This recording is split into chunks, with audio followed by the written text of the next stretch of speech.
Netanyahu didn't get any traction at the UN this time around. Indeed, his bomb chart has become an object of ridicule in the alternative media. By now, he is throwing a huge tantrum. He wants his war, and Netanyahu is a man used to always getting what he wants. There are only three things Netanyahu can do now to get the war with Iran going before the Israeli elections next month. The first is to simply go ahead and attack Iran, expecting that the United States will protect Israel from the counterattack even if Israel struck the first blow. The second option is a false flag attack somewhere in the world to be blamed on Iran. But this is a very chancy option given the video of Waimea lobbyist Clausen actually selling the idea that a false flag to start the war with Iran is a great idea. The third and final option relates to the sudden flurry of media stories and statements by people like Joseph Lieberman about how Iranian hackers are attacking the US financial system computers. Senator Lieberman has also been pressurizing Obama to sign an executive order to take over the internet. Of course, the common sense approach still applies. Why would Iran, which wishes to avoid a war, do something that is provocative? But we know that the US and Israel are behind the cyber weapons like Stuxnet, Duqu, Flame, etc., that these cyber weapons were directed against Iran, and that one variant specifically targeted banks in Lebanon and Iran.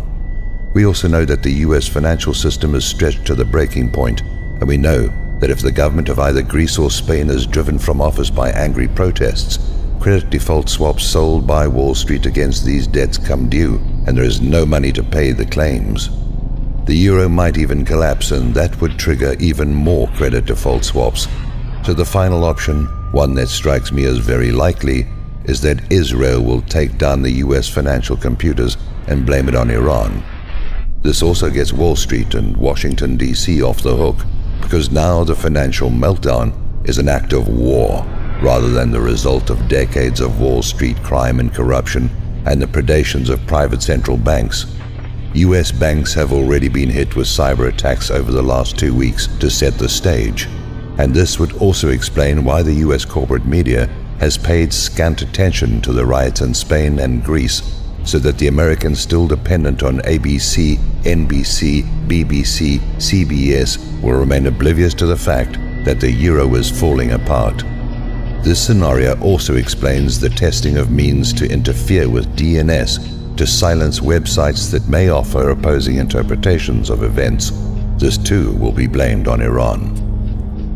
Since a cyber false flag also gives the US government the excuse to take total control of the internet, so that these pesky truth-seeking bloggers don't give the slaves uppity ideas that this is just another war-starting hoax like the attack on the USS Liberty or 911. Between the possibility of a false flag hack attack or the collapse of the Eurozone or just the continuing fraud by the US financial system, you should only have as much money in the banks as is needed to cover your outstanding obligations, and you should have the rest of your money under your own personal control in case those bank doors do not open and the ATMs stop working. Please repost this theory to your social networks.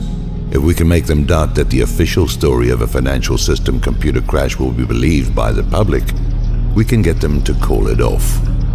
If the bank computers and alternative media do crash, the US and Israel did it.